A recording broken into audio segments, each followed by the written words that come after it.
Hey everybody, welcome back to another Music Wednesday. Another trend. We keep landing on trends. We had Nick Let's Go on last week. We hope to have Strung Like a Horse coming up. I mentioned those two because this week's guest, Ryan Oyer, welcome. Yeah. Coincidentally, it looks like he's going to have an album project out this October as well. Yes, that's true. Didn't know that when I asked you in, but that's a great coincidence. It worked out perfectly, didn't it? That's exciting. Now, album release dates and all that, things can change. You feel pretty good about it? Mostly. We do have to finish some recording, and I will have to end up doing like a Kickstarter or some kind of crowdfunding to make it happen. But overall, I feel like if everything goes as it should, Gotcha. All right. Well, then we should be able to. I've done this long enough. We won't hold you to it. Right. Sometime in the fall is usually what we say. Yeah. Well, I really would like to aim for the date that I'm aiming at because it is my birthday, and I thought that'd be really cool. Considering all the singles that I've released from it, I've released on birthdays that were significant to the song. So I figured the album needs to come out on my day. All right. We'll talk some more about that in a minute. I want to say, first of all, you guys may notice our surroundings are a little bit different. We're at Songbirds, thanks to those guys, as always, for letting us come in here. I've never done a Music Wednesday from the green room area, so nice. Feeling kind of special. Yeah. Kind of. I've only been in here a couple times, as a matter of awesome. fact. It's amazing. Yeah, So it's beautiful. what are you gonna do first? I'm gonna play. So my wife and I had our son about a month ago now, and I wrote a song for him after he was born called "Sunchild," and it goes like this.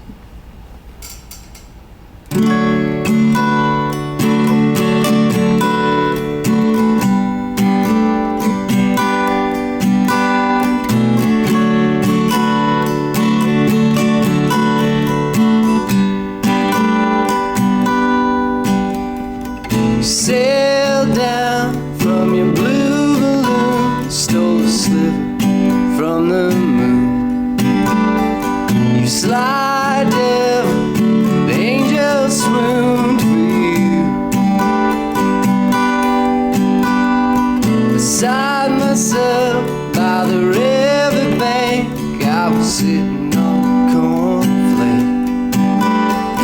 Your mother and the waters began to break. Like a blackbird in the dead of night, I waited you for my whole life. 'Cause you're my sun, I know you're gonna shine. Sunchild, gonna grow wild, don't you let us see you smile.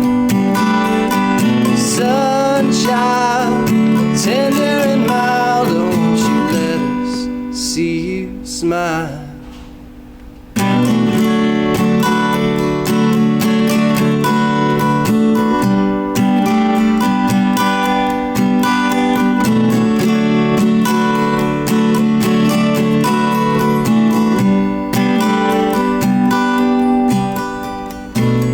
Amethyst, clary sage, same story, different page. Bell sounding out a brand new day. Like a blackbird dead of night, I waited you for my whole life. 'Cause you're my sun, I know you're gonna shine. Sunchild, gonna grow wild, don't you let us see you smile. Sunchild, tender and mild, don't you let us see you smile. Sunchild, gonna grow wild, don't you let us see you smile. Sunchild, tender and mild, don't you let us see you smile.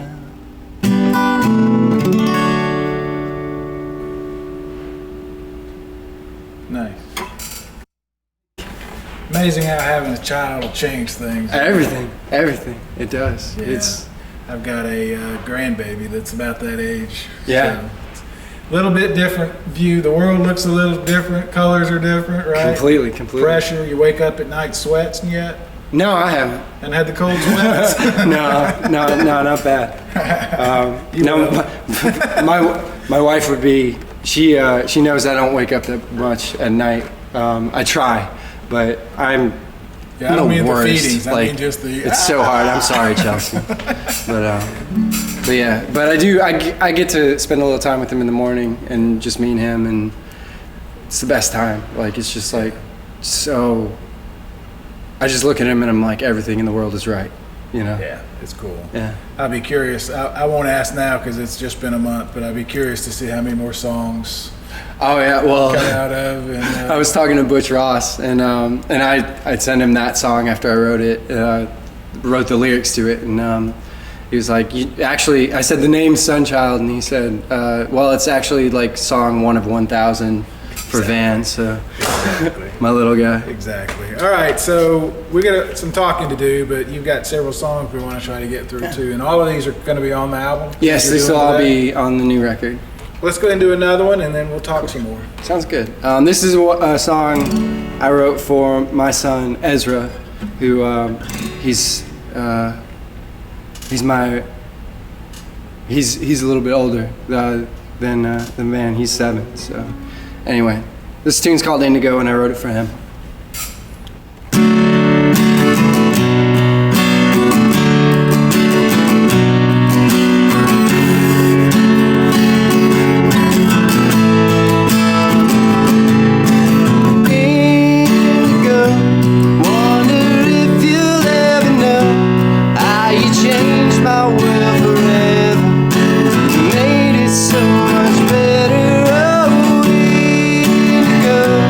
Even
get on my shoulders, you'll see farther than I can. Yeah.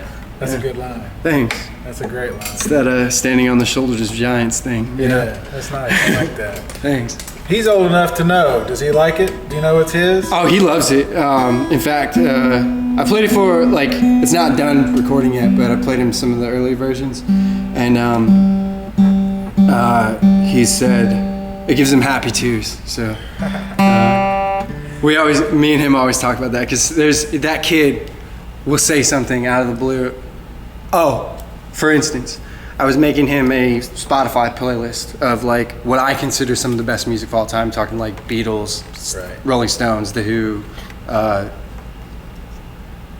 Led Zeppelin, Pink Floyd, everybody, I got done telling him some of the people that were on it, and he goes, "Did you put your music on there?" And I just like waterworks, man. As soon as I looked at him, and he has these little moments where he says those kind of things, and I'm just like, That's cool. wow, That's cool. Yeah, he's an amazing kid. He really is. I'm glad you're doing the parental obligation of introducing them to good music. You got to. I should do a My whole parents show on did. that. That's why I'm here. I used to quiz mine. Both of mine have told me now, since they're out of college, that it won them a lot of trivia nights. Yeah. Because we would be in the pool or whatever, and the song would come on the radio. And I'm like, "Who is it?" And Nice. Don't tell me. I could do a whole show on it, because to me, there's a process. You can't just start.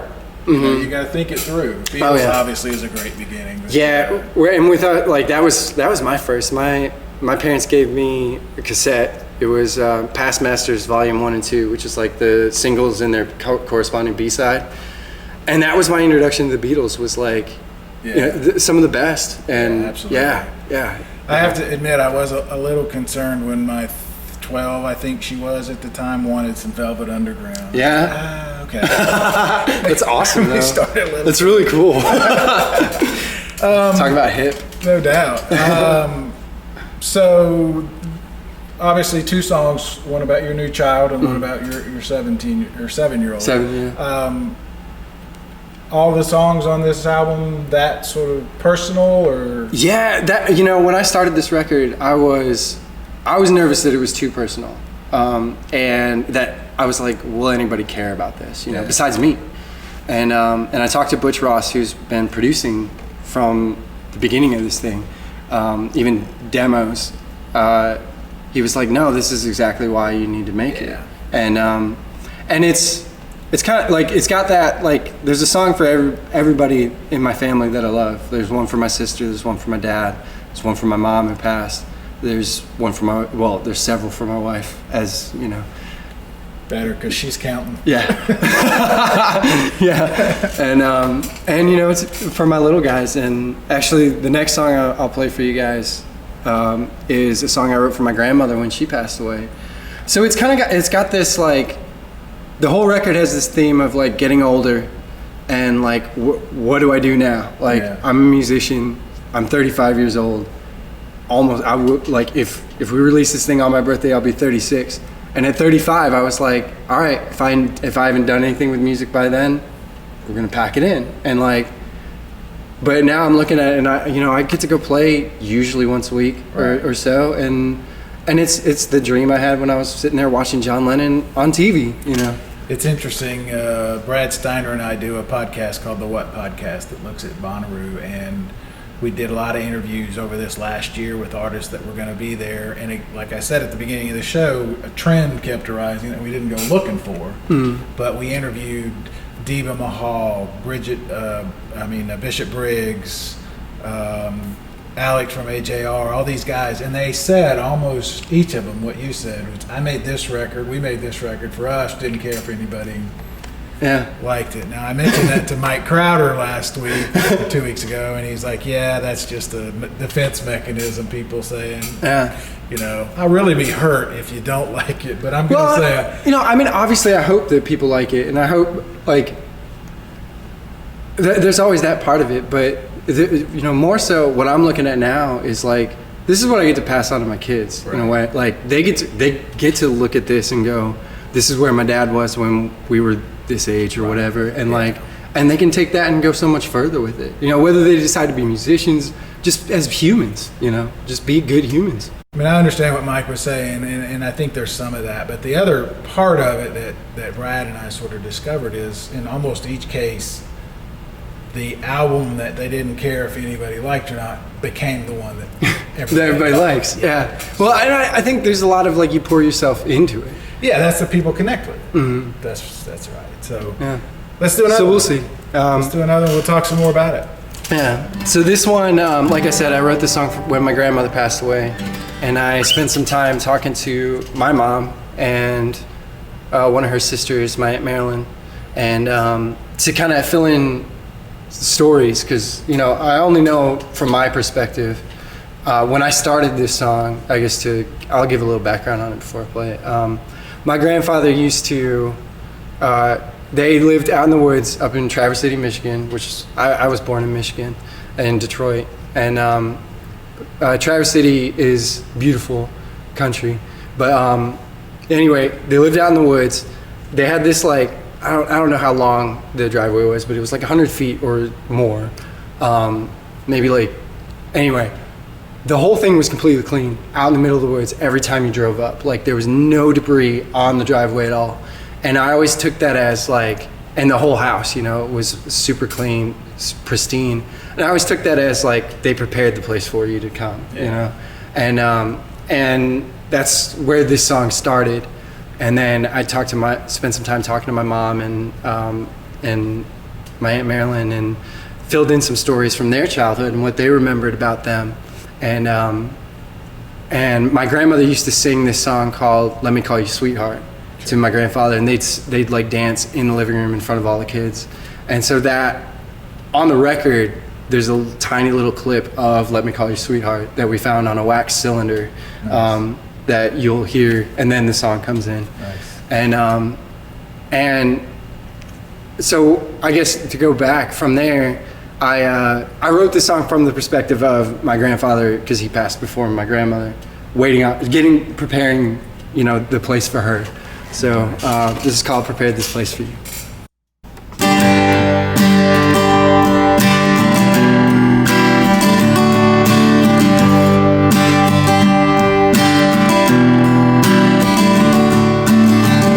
I took a walk into the woods, just me and God, and with every step I took, I thought about you all the while. And I can still see your sweet smile. Blew the leaves off of the driveway. I heard that you were coming soon.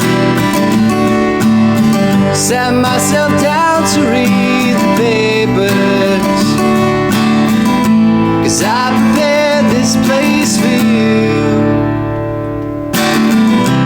Thought my heart was full long before you arrived. No heaven's treasure that beats having you by my side.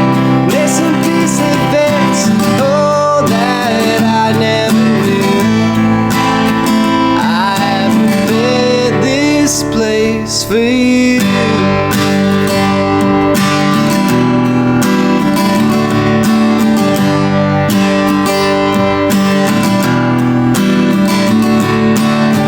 Three swans go flying past my window. They trumpet out the sweetest song, a melody I may remember. So happy you have come along. So come and sing me, let me call you sweetheart. Gather round, the children need our feet, and we could dance like everyone is watching. Have this dance for all eternity. I thought my heart was full long before you arrived. No heaven's treasure that beats having you by my side. A missing piece of it, oh, that I never knew. I prepared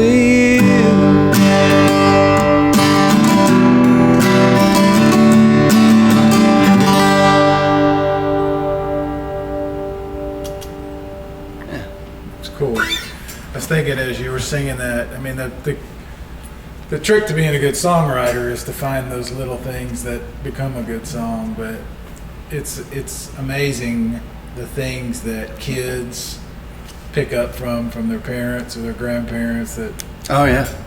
like the driveway Mm-hmm. dig into your brain as being meaningful. Right. It's probably just something he did. Well, and you know, I thought about it even since then, and I'm like, well, he's probably doing it just to keep moving. Because I mean, I know the older I get, the more I have to move to to keep myself in shape and whatnot. And But it was meaningful to you that it meant something. Meant that he was getting ready. That's pretty cool. Plus, they used to always give me little candies and my grandmother always had chiclets in her purse. That was a big thing for us. Nice.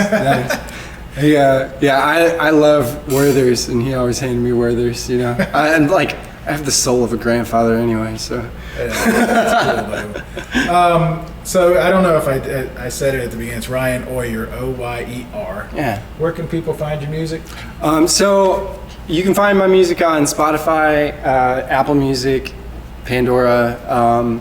There's also ryanoyer.bandcamp.com, which has like all my singles and records and all that stuff. And just ryanoyer.com. So. Where'd you do the record, and who else is on it?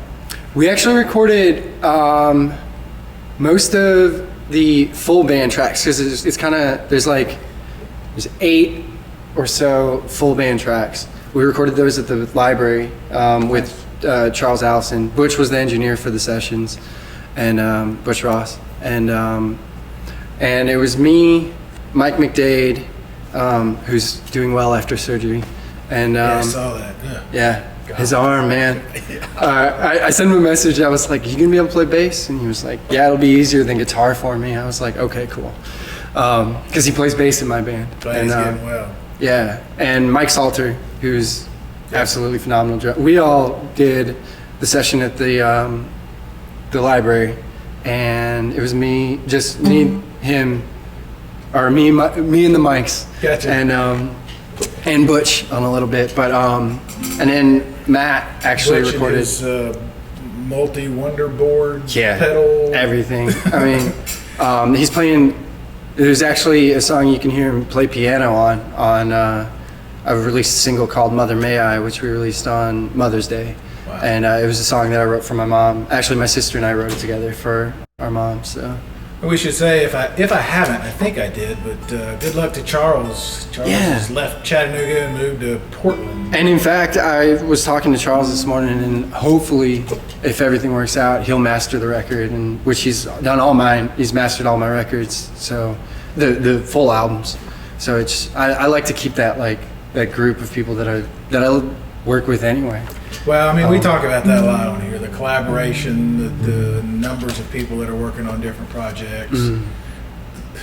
We got to go on. The library, that whole thing is just so cool. And we were so lucky to have Charles for the year or so that we did. But good luck to him and his family out there. Yeah.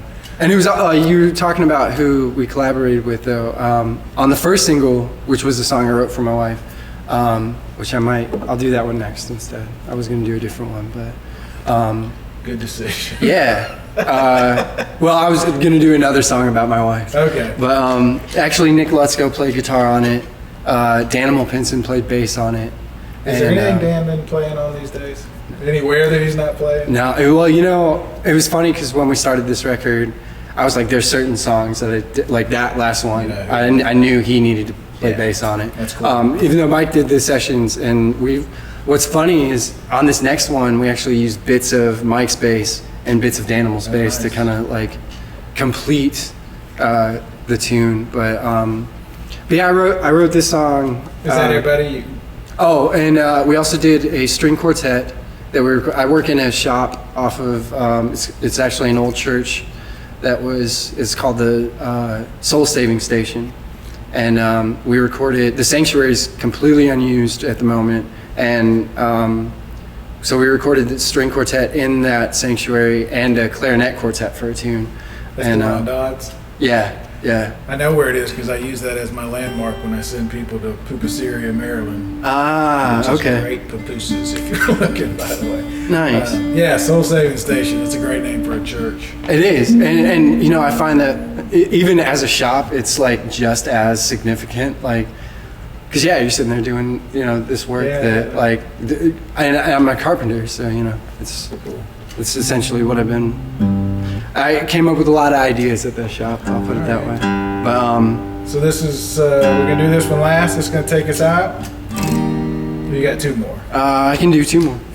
If that's cool. I've got nowhere to be. Let's listen to some music. All right. So this is you can find this one and some other singles on all the websites. This is called Little Bird, and it's for my wife.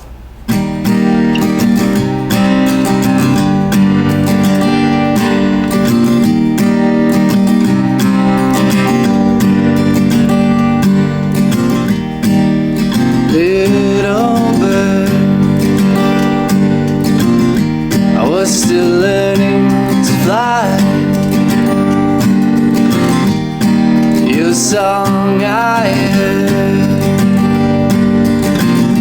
saw you set off for the sky.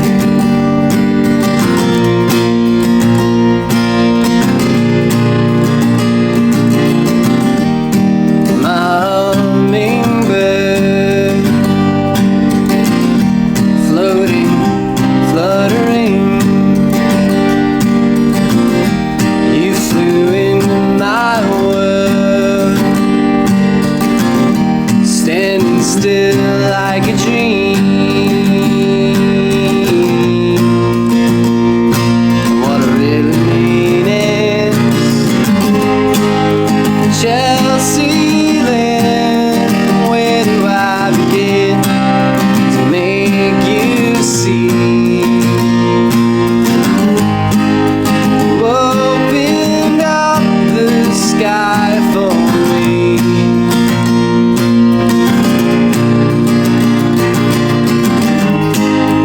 Chelsea Lynn, where do I begin to make you see?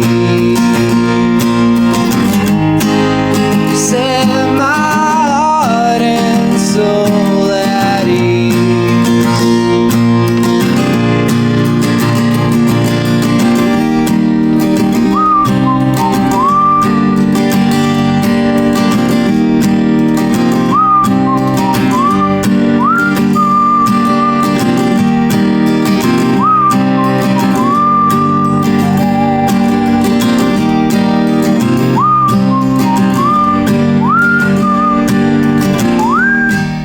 So I will spend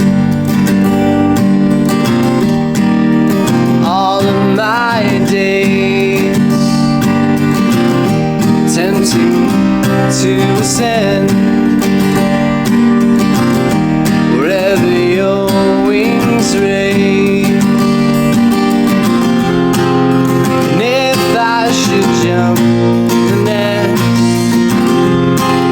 to get these new assuming you acquiesce,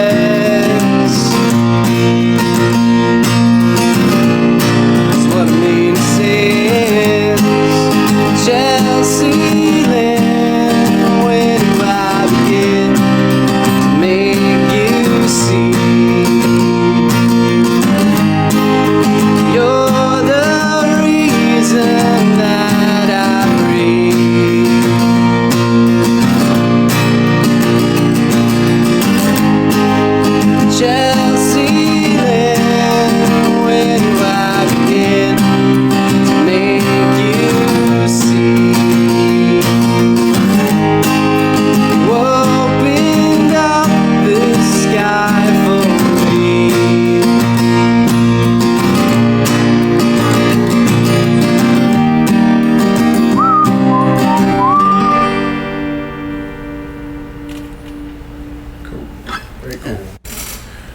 All right, so shooting for October, middle Yeah. of October. Yeah. You mentioned maybe Hopefully October 12th. your birthday. Yeah. Mentioned a Kickstarter thing. I would assume if somebody goes to any of those websites that we mentioned before, they can find the info. Yeah, hopefully soon. I haven't started it yet, but I'm thinking probably like beginning of August. So be on the lookout for that, and make sure you follow me on like Facebook and stuff, and I will definitely be posting it and letting everybody know. So, yeah, All right, well do one more and take us on out. sounds good. All right, thanks for doing this, Ryan. Thank you for having me, Barry. Absolutely. I appreciate it. So this is actually the final track on the record, and it's an old tune. I didn't write this one. This is a Louis Armstrong tune. What a Wonderful World. By the way, the record's called Silver Linings. Oh yeah. So I told like Kinda as cute I was like, right there. yeah. So yeah, it's there we go.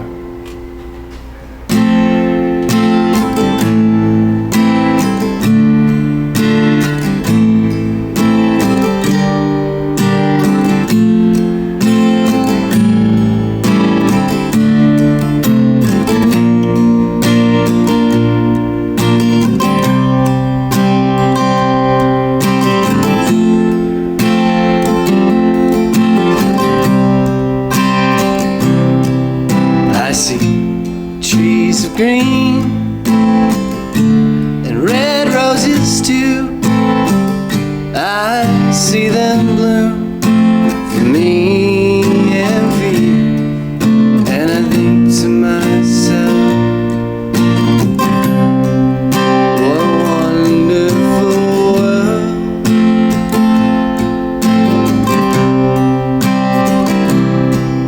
I see skies of blue and clouds of white, the bright blessed day and the dark sacred night. And I think to myself, what a wonderful world.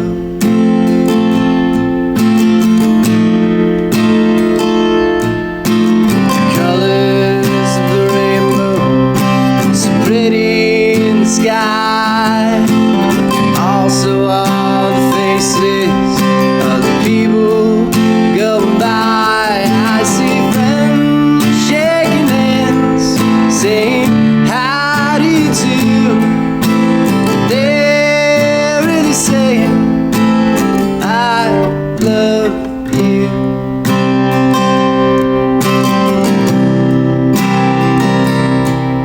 I hear babies cry,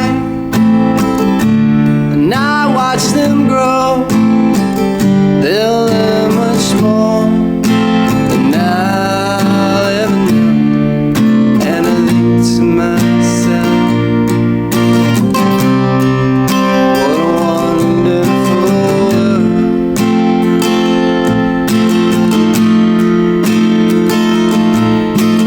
Colors of the rainbow, so pretty in the sky. Also all the faces of the people going by. I see friends shaking hands, saying how do you do. They're really saying I love you.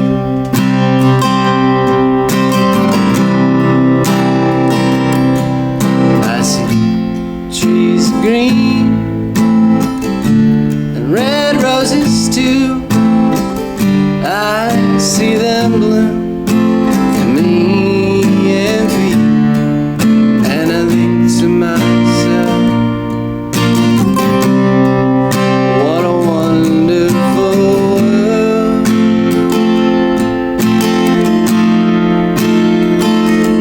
And I think to myself, what a wonderful world.